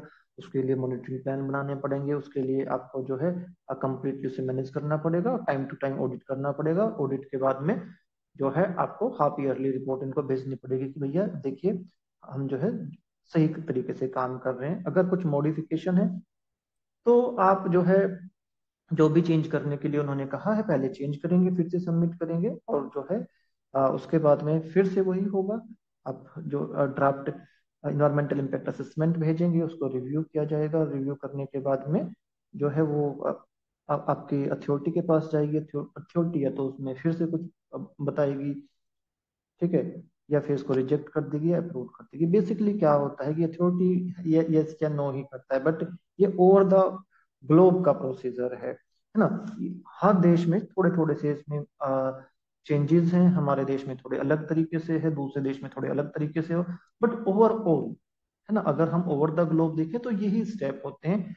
कई बार जो है कोई स्टेप इस तरीके से हो जाता है कि एक ही कमेटी सारे काम करती है, जैसे हमारे देश में कमेटी अलग है, अथॉरिटी अलग है, और जो है अपना अथॉरिटी का काम केवल यस और नो का है। अगर उसको कुछ भी मॉडिफिकेशन करने को बोलना है तो वो कमेटी को बोलेगी, और कमेटी फिर आपको बोलेगी। हमारे देश में ये प्रोसीजर है। दूसरे कुछ देशों में ये भी प्रोसीजर है कि जो आपका डिसीजन मेकर है, अब वो फाइल को जो है यस और नो कर देते हैं, या मॉडिफिकेशन जो है बता देते हैं, और फिर उसको जो है प्रोपोनेंट को देते हैं। प्रोपोनेंट जो है अपना खुद उसको कर लेता है। तो ये जो प्रोसीजर हैं ये सब सभी देशों में थोड़े थोड़े अलग हैं, परंतु ये स्टेप जो हैं ऑलमोस्ट ऑलमोस्ट सभी में एक कम या एक ज्यादा सेम होते हैं। और पब्लिक इन्वॉल्वमेंट का काफी महत्वपूर्ण रोल रहता है। हालांकि अब देखा जाए तो ज्यादातर क्या होता है कि दो स्टेप में पब्लिक इन्वॉल्वमेंट होता है। एक तो स्कोपिंग के टाइम में पब्लिक इन्वॉल्वमेंट होता है, और एक दूसरा आपका रिव्यू के टाइम में पब्लिक इन्वॉल्वमेंट होता है। परंतु अगर हम देखें तो हमारे देश में बेसिकली क्या होता है कि अ, अलग से पब्लिक हियरिंग कराया जाता है। अलग से पब्लिक हियरिंग कराए जाने का मतलब, मेरा मतलब ये है कि अलग से एक नोटिफिकेशन निकलती है, लोगों से रिव्यू लिए जाते हैं, उनकी राय ली जाती है, और फिर उनको जो है प्रोपोनेंट को भेज दिया जाता है। प्रोपोनेंट उन पे काम करता है, उसके बाद में फिर उनको अपने रिपोर्ट में लगा के आगे जो है वो आपका डिसीजन मेकर के पास में उसको भेजता है रिव्यू करने के लिए। तो पब्लिक इन्वॉल्वमेंट जो है आपका एक स्टेप की तरह यहाँ पे ट्रीट किया जाता है। हमारे यहाँ पे तो बेसिकली अगर देखें, नोटिफिकेशन बोलता है भैया हमारा काम है चार, हम स्क्रीनिंग करेंगे, हम स्कोपिंग करेंगे, पब्लिक हियरिंग और आपका डिसीजन मेकिंग। यही बेसिकली चार स्टेप जो हैं हमारे है। ये नोटिफिकेशन 2006 में। अ, बाकी सारा काम जो है वो किसका है, आपके प्रोपेनेंट का है। प्रोपेनेंट अपना सारा डाटा इकट्ठा करेगा, ठीक है, प्रोपेनेंट ही जो है सारी चीजें देखेगा, जो जो मॉडिफिकेशन जहां जहां पे रिक्वायर्ड है वैसे वैसे ही जो है उसको करते जाना है। तो इस तरीके से जो है थोड़ा थोड़ा चेंजेस है सभी में इसमें, बट बेसिक स्टेप्स जो है जैसे मैंने आपको बताया यही जो है आपके होते हैं। अगला हमारा टॉपिक है सस्टेनेबल डेवलपमेंट। सस्टेनेबल डेवलपमेंट जो है अगर हम इस पे बात करें तो सस्टेनेबल डेवलपमेंट एक आजकल बहुत बड़ी टर्म बन चुकी है कि हमारा जितना भी विकास हो, जिस तरीके से भी हम काम करें, जितनी भी फैक्ट्री लगाएं, उन सब में हमें इन्वायरमेंट को जगह देनी है। तो सस्टेनेबल डेवलपमेंट को कहा गया है कि आपका जब आप अपने सोशल कंपोनेंट, इकोनॉमिक कंपोनेंट और इन्वायरमेंटल कंपोनेंट तीनों को बैलेंस कर लेंगे और उसके बाद कोई प्रोजेक्ट लगाएंगे तो वहां पे सस्टेनेबल डेवलपमेंट जो है वो होगा। अब ये एक छोटा टर्म नहीं है, इसको बहुत ही गंभीरता से अगर हम पढ़ें, सोचें, समझें तो आपको लगेगा कि यस, ये अपने आप में एक बहुत बड़ी टर्म है। ये अपने आप में एक बहुत बड़ी जो है कॉन्सेप्ट है सस्टेनेबल डेवलपमेंट, कि इसमें हम ना केवल आज की पीढ़ी की बात कर रहे हैं, परंतु आने वाली जनरेशन की भी बात कर रहे हैं। हम इसमें ये भी देख रहे हैं कि जितने लोग आज धरती पे हैं वो सभी लोग मिलजुल के रहें, वो सभी लोगों की जरूरतें मिलजुल के रहें, का मतलब है उनकी जरूरतें जो है ऐसी हो कि वो अपनी बेसिक नीड को पूरा कर सकें। लाइक फूड एक बेसिक नीड है, तो सस्टेनेबल डेवलपमेंट कहता है कि हमारा विकास ऐसा होना चाहिए कि सभी को अच्छा खाना, अच्छा पानी, अच्छी हवा मिले, सभी को अच्छा काम मिले, सभी को अच्छी शिक्षा मिले, और जो है सभी को अच्छी हेल्थ फैसिलिटीज मिले। इसके साथ साथ सस्टेनेबल डेवलपमेंट ये भी कहता है कि आप इतने जो है रिसोर्सेज को इतना यूज नहीं कर सकते, इतना डिग्रेड नहीं कर सकते कि आने वाले समय में हमारे वाली आने वाली जनरेशन उनको जो है उनका एंजॉय ही ना कर पाए। पानी, छोटा सा एग्जांपल आप ले लीजिए। पहले पानी जो है कहीं पे भी आपको बहता हुआ पानी मिलता था तो लोग उसको पी लेते थे, परंतु आज नहीं पी सकते। ठीक है। इवन कहीं पे आ, आप देखेंगे कि जो फ्रेश वाटर जैसे कि कोई ट्यूबवेल वगैरह जो है उसका जो पानी आगे इकट्ठा होता था उसको लोग पी लेते थे, परंतु आज नहीं पी सकते। इवन बहुत सारी जगह का तो ग्राउंड वाटर पंप करके नहीं पिया जा सकता, और ये कंडीशन धीरे धीरे जो है आपकी खराब ही होती जा रही है। हवा, बहुत सारे शहर ऐसे हैं जहाँ पे सांस लेना बहुत ही मुश्किल है। वहां पे पोल्यूशन इतना है कि वहां पे अगर आप देखेंगे तो स्मोकिंग से ज्यादा मात्रा में आपको पोल्यूटेंट मिलेंगे। जितना असर स्मोकिंग करती है उससे कहीं ज्यादा वहां की हवा में सांस लेने से आपको प्रॉब्लम हो रही है। तो सस्टेनेबल डेवलपमेंट यही कहता है कि आपको भैया अपनी रिसोर्सेज को इतना डिग्रेड नहीं करना है कि आने वाली जनरेशन उसको एंजॉय ही ना कर पाए। सस्टेनेबल डेवलपमेंट की जैसे अभी हमने बताया डेफिनेशन अलग अलग है। Meeting the need of the present without compromising the ability of future generation to meet their own. यही डेफिनेशन है। इसको अलग अलग तरीके से रिप्रेजेंट किया जाता है, अलग अलग तरीके से आपको बताया जाता है, समझाया जाता है कि हमें असल में किस तरीके से काम करना चाहिए। ये डेफिनेशन जो है सबसे पहले ब्रूकलैंड रिपोर्ट में जो है पब्लिश की गई थी, आवर कॉमन फ्यूचर। बहुत क्वेश्चन इस पे आते हैं, और इसके बाद में बहुत सारे जो है प्रोग्राम, बहुत सारी आपकी स्कीम लॉन्च की गई समझाने के लिए, बताने के लिए कि हमें असल में क्या करना चाहिए, हमें किस तरीके से अपना जो है अपने रिसोर्सेज को प्रोटेक्ट करना चाहिए। बायोडाइवर्सिटी के लिए क्या करेंगे, सोयल के लिए क्या करेंगे, पॉपुलेशन ग्रोथ को कम करने के लिए क्या करेंगे, फॉरेस्ट को इंक्रीज करने के लिए क्या करेंगे, गैसेस इमिशन को कम करने के लिए क्या करेंगे, कैसे हमें काम करना चाहिए, किस तरीके से जो है हम अपने लाइफ को सस्टेनेबल बना सकते हैं। इसके लिए जो है 17 गोल सेट किए गए हैं, और इन पे बहुत आप लोगों ने देखा है बहुत सारे प्रोग्राम लॉन्च किए जाते हैं। अगर हम देखें तो पहला इनका गोल है नो पॉवर्टी, कि कोई भूखा ना हो। दूसरा है सॉरी, कोई गरीब ना हो, है ना। मैं अपने आपको ठीक करता हूँ। पहला है नो पॉवर्टी, कि कोई गरीब ना हो। दूसरा है जीरो हंगर, कि कोई भूखा ना हो।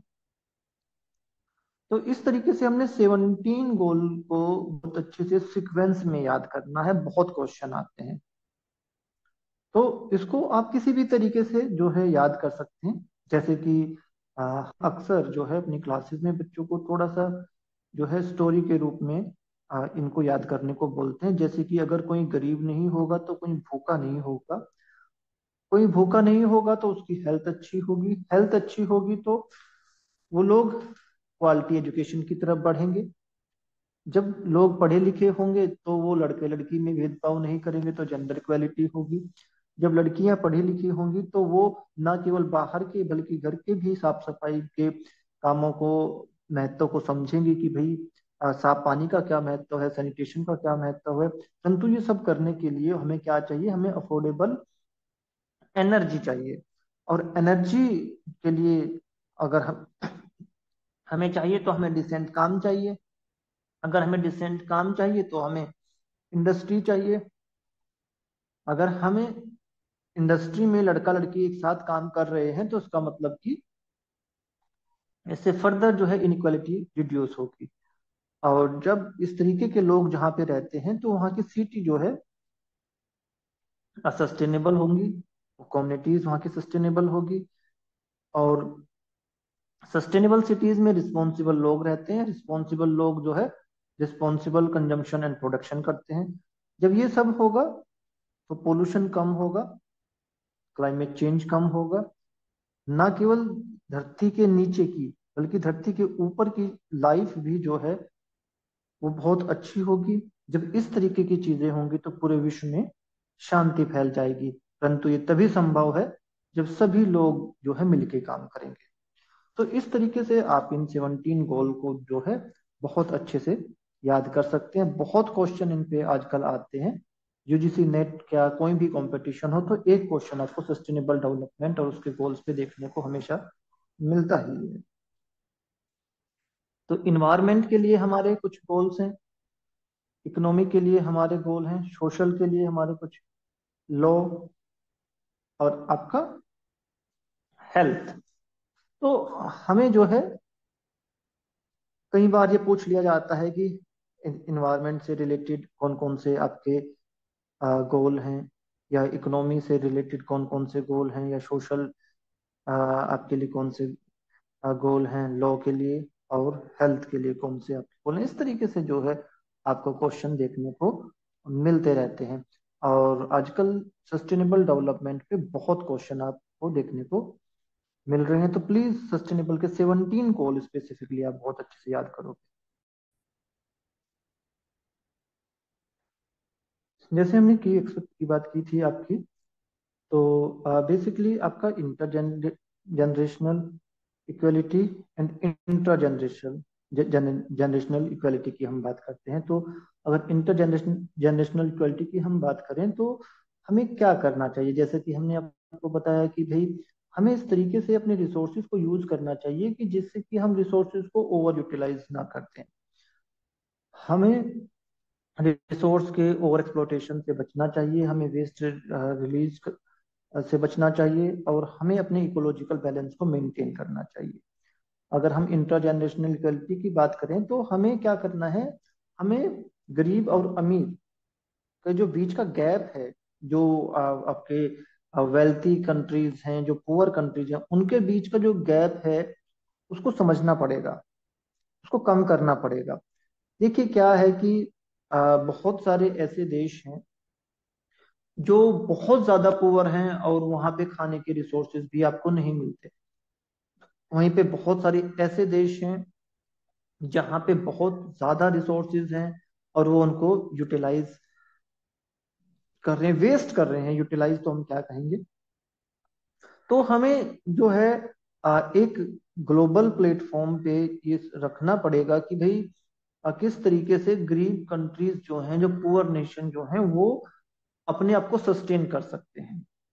अगर वहां पे पानी की समस्या है तो किस तरीके से उसको दूर किया जा सकता है, किस तरीके से जो है अच्छी क्रॉप वैरायटी उनको बताएं। वहां पे बीमारियां अगर हैं तो उनको वैक्सीन के बारे में बताएं, उनको वैक्सीन प्रोवाइड कराई जाए। अगर उनके पास में फ्यूल की प्रॉब्लम है तो उनको क्लीन फ्यूल टेक्नोलॉजी के बारे में बात किया जाए, उनको टेक्निकल सपोर्ट दिया जाए, इकोनॉमिक सपोर्ट दिया जाए, जिससे कि धीरे धीरे वो लोग भी वेल्थ जनरेट करें और अपने आप को वो भी धीरे धीरे डेवलप कर सकें। उनकी जो बेसिक नीड है, उनकी जो पॉपुलेशन की बेसिक नीड है वो पूरी हो सके। तो इस पे हमें काम करना चाहिए, जिससे कि आपका जो ये गैप है पुअर और रिच का वो कम हो सके, और वहाँ के पुअर कंट्रीज के लोग भी अपने जीवन को बहुत अच्छे से जी सकें। आप किस तरीके से सस्टेनेबल डेवलपमेंट को जो है मेजर कर सकते हो। देखिए टेक्नोलॉजी किस तरीके की आप यूज कर रहे हैं, है ना। आप इको फ्रेंडली जो है रिसोर्सेज यूज कर रहे हैं, आप कितने ऐसे रिसोर्सेज यूज कर रहे हैं जो बहुत ही हाईली एफिशिएंट हैं। आप जो है अपने वेस्ट को किस तरीके से मैनेज कर रहे हैं, किस तरीके से आप लैंडफिल, इंसिनरेशन, इन सभी को अवॉइड कर रहे हैं, कितना आप अच्छे से वेस्ट को रिसाइकिल कर रहे हैं, रीयूज कर रहे हैं, और कम से कम वेस्ट को जो है प्रोड्यूस कर रहे हैं। तीसरा यह है कि किस तरीके से आप इन्वायरमेंटल प्रोटेक्शन एजुकेशन पे ध्यान दे रहे हैं, किस तरीके से लोगों को आप अवेयर कर रहे हैं, और जो है आपका resource utilization as per carrying capacity. देखिए क्या है कि एक लिमिट है। Any system can sustain limited number of organisms. उस लिमिट के बाद में आपका सिस्टम आपको सपोर्ट नहीं करेगा। तो कैरिंग कैपेसिटी क्या है? Maximum number of individual can be supported by the resource. कि अधिकतम कितने लोग, अधिकतम कितनी पॉपुलेशन जो है कोई रिसोर्स सपोर्ट कर सकता है, वही कैरिंग कैपेसिटी। मान लीजिए आपके पास में 100 बनानाज हैं, और आपके पास में 100 मंकी हैं, और सभी मंकी को आपने जो है एक बनाना देना है, तो आपकी कैरिंग कैपेसिटी 100 की है, क्योंकि आपने सभी को एक देना है, 100 ही बनाना है, और 100 ही मंकी हैं, तो सभी को आप दे दिया। तो उसके बाद में 101 को भी वो सपोर्ट नहीं करेगा, क्योंकि 100 ही है, 100 ही है। तो ये होता है आपका कैरिंग कैपेसिटी।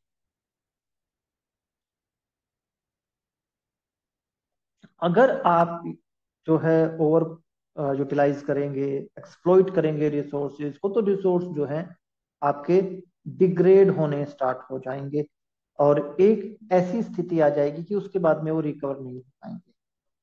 तो कैरिंग कैपेसिटी जो है उसके दो बेसिक कंपोनेंट होते हैं, एक सपोर्टिंग कैरिंग कैपेसिटी, एक असिमिलेटिव कैरिंग कैपेसिटी। तो सपोर्टिंग कैपेसिटी को आप इस तरीके से देख सकते हो कि भैया कितने लोग जो हैं सस्टेन कर सकते हैं। ठीक है। मान लीजिए आप एक एरिया में रहते हैं, उस एरिया में आप खेती कर रहे हैं, एग्रीकल्चर कर रहे हैं, और आप लगातार अपना क्रॉप ग्रो किए जा रहे हैं, किए जा रहे हैं, किए जा रहे हैं, किए जा रहे हैं। तो एक दिन ऐसा आएगा, अगर आपने इसको सस्टेनेबल तरीके से यूज नहीं किया, कि आपके सारे न्यूट्रिएंट एग्जॉस्ट हो जाएंगे और आपकी सोइल अनफर्टाइल हो जाएगी। तो इस प्रकार की जो आपकी कैपेसिटी है उसको सपोर्टिंग कैपेसिटी कहते हैं। असिमिलेटिव कैपेसिटी ये बेसिकली आपकी टॉलरेंस लिमिट को बताती है। मान लीजिए आप एक एरिया में रहते हैं और वहां पे आप एयर पोल्यूशन कर रहे हैं, तो धीरे धीरे एयर पोल्यूटेंट बढ़ेंगे। आज कम है, कल और ज्यादा, कल और ज्यादा, कल और ज्यादा। इस तरीके से एयर पोल्यूटेंट बढ़ते जाएंगे, बढ़ते जाएंगे, बढ़ते जाएंगे, और एक दिन ऐसा आ जाएगा कि आपका जो शहर है, सिटी है, वो एक एयर चैम्बर बन जाएगा। और जो है अब वहां पे अब कोई भी जिंदा नहीं रह सकता, इतनी खतरनाक तरीके से आपकी एयर पोल्यूट हो जाएगी। तो ये है आपकी असिमिलेटिव कैपेसिटी। तो आपको देखना है कि किस तरीके से आपने रिसोर्सेज यूज करने हैं, किस तरीके से आप कितना आप रिसोर्सेज को डिग्रेड कर सकते हैं। ऐसा नहीं हो सकता कि एंडलेस आप जो है रिसोर्सेज को डिग्रेड करते चले जाएं और कुछ होगा ही नहीं। ये संभव ही नहीं है।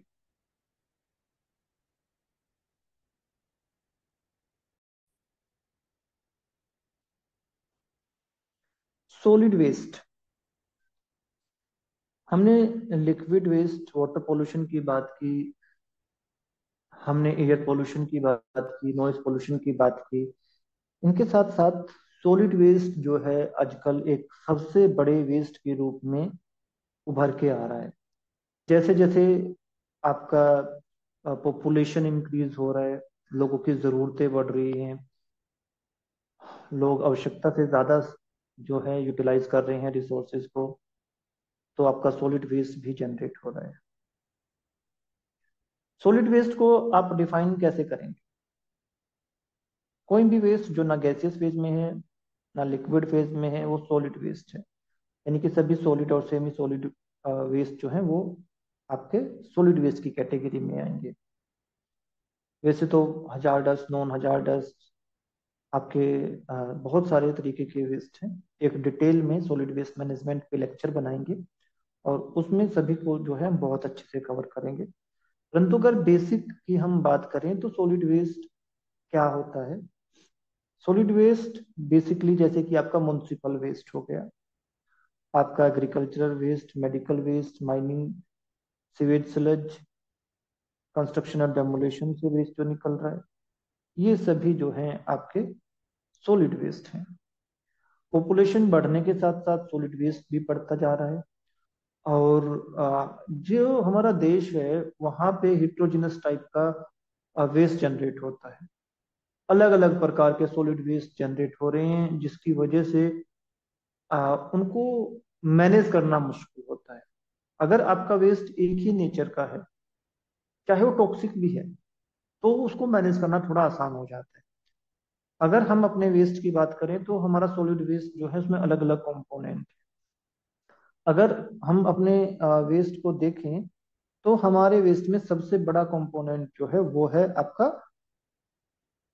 Food waste. हमारा गर्म देश है और हमारे यहाँ पे फूड वेस्ट जो है सबसे ज्यादा रिलीज होता है, और फूड वेस्ट को गार्बेज कहते हैं। इसके अलावा प्लास्टिक भी हमारे देश में धीरे धीरे बढ़ रहा है। लगभग 10% के आसपास अब प्लास्टिक हमारे म्युनिसिपल सॉलिड वेस्ट में आ गया है। तो म्युनिसिपल सॉलिड वेस्ट सबसे बड़ा वेस्ट है, इसका मैनेजमेंट बहुत जरूरी है। अगर हम इसको मैनेज नहीं करेंगे तो हमें बहुत सारी जो है बीमारियां होने की जो है स्थिति उत्पन्न हो जाती है। क्योंकि आपका जो ये वेस्ट है जिसमें फूड वेस्ट ज्यादा है तो वो डिग्रेड होगा, डिग्रेड जब वो होगा तो बैक्टीरिया उस पर ग्रो होंगे और अनहाइजेनिक कंडीशन आपकी बन जाएगी। स्मेल आएगा। स्मेल आने की वजह से आपका जो आसपास के एरिया में जो जानवर हैं, जो आवारा पशु हैं, वो वहां पे अट्रैक्ट होंगे, फ्लाइज अट्रैक्ट होंगी, और अगेन जो है वो आपके डिजीज को बढ़ावा देंगी। इसके अलावा अगर हम इंडस्ट्रियल वेस्ट भी डंप कर देते हैं तो उनमें बहुत सारे हैवी मेटल्स होते हैं, अदरक वेस्ट होते हैं, और ये वेस्ट जो है आपके वहां से लीच आउट होकर उनमें से खतरनाक केमिकल आपके वाटर सोर्सेज में आ सकते हैं, ग्राउंड वाटर में आ सकते हैं, आपके खेतों में जा सकते हैं, और अगेन जो है बहुत सारी प्रकार की बीमारियां ये उत्पन्न कर देते हैं। हमारा कुछ ऐसा वेस्ट बेसिकली जिसको हम मिक्स वेस्ट कहते हैं, क्योंकि हमारे देश में जो है बहुत हार्ड नॉर्म्स ना होने की वजह से म्युनिसिपल वेस्ट, इंडस्ट्रियल वेस्ट, इन सबको मिला दिया जाता है। अब इनको मिलाने के बाद में जब इनको डंप करते हैं तो उनमें से जो डेंजरस केमिकल हैं जो आपके, और आपका जो नॉन टॉक्सिक वेस्ट था वो सभी टॉक्सिक हो जाता है। और कई बार उसकी वजह से बहुत प्रॉब्लम हो जाती है। वेस्ट सेग्रीगेशन करने वाले लोगों को हेल्थ इश्यू हो जाते हैं, और जो एनिमल्स हैं अगर वो वहां पे घूमते रहते हैं उनकी भी डेथ जो है हो जाती है। ई वेस्ट जो एक काफी बड़ी कैटेगरी बनती जा रही है, उसमें से बहुत सारे हैवी मेटल्स जो हैं लीच आउट हो जाते हैं।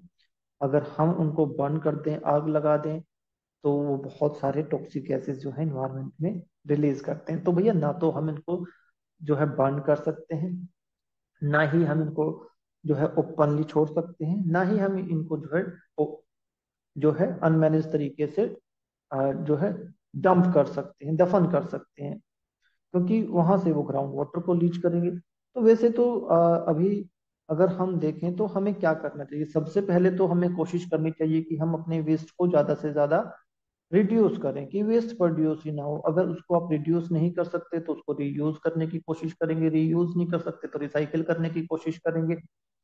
तो वेस्ट को सबसे पहले इस तरीके से हमें मैनेज करने की कोशिश करनी चाहिए। अगर हम कुछ भी नहीं कर सकते तो फिर हम जो है सैनिटरी लैंडफिल यूज कर सकते हैं। सैनिटरी लैंडफिल जो है ये साइंटिफिक तरीके से डिजाइन आपका लैंडफिल है, जिसमें हम बहुत सारे लाइनर यूज करते हैं, और लाइनर जो है ये पोल्यूशन को ग्राउंड वाटर में लीच आउट होने से रोकते हैं।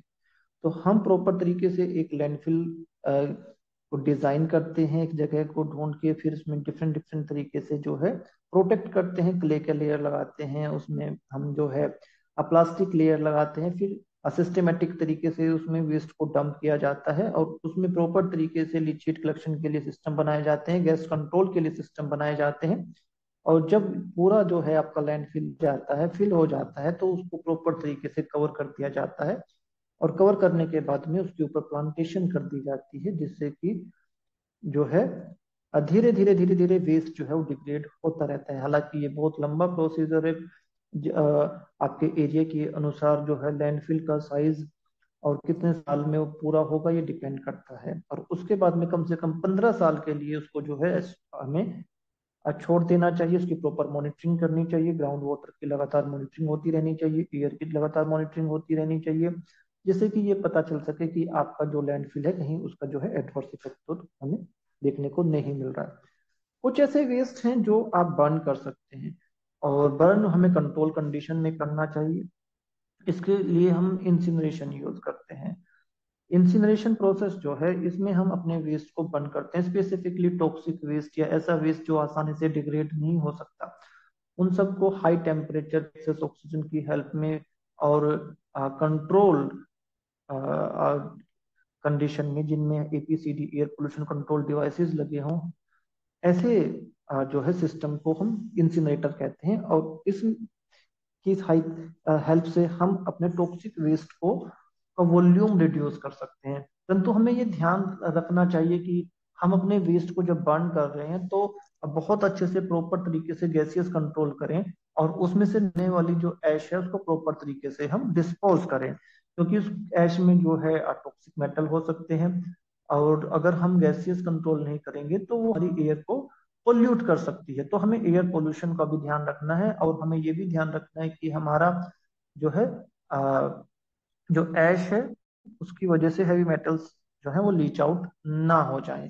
तो हाई टेम्परेचर रखते हैं, लगभग हम 900 डिग्री सेल्सियस या इससे ज्यादा के टेम्परेचर पे जो है जब अपने वेस्ट को बर्न करते हैं तो मोस्टली जो टॉक्सिक केमिकल हैं वो आपका उनका टॉक्सिसिटी रिड्यूस हो जाता है, और उस उनका वॉल्यूम भी बहुत रिड्यूस हो जाता है। कुछ वेस्ट तो ऐसे हैं जो 90% तक रिड्यूस हो जाते हैं।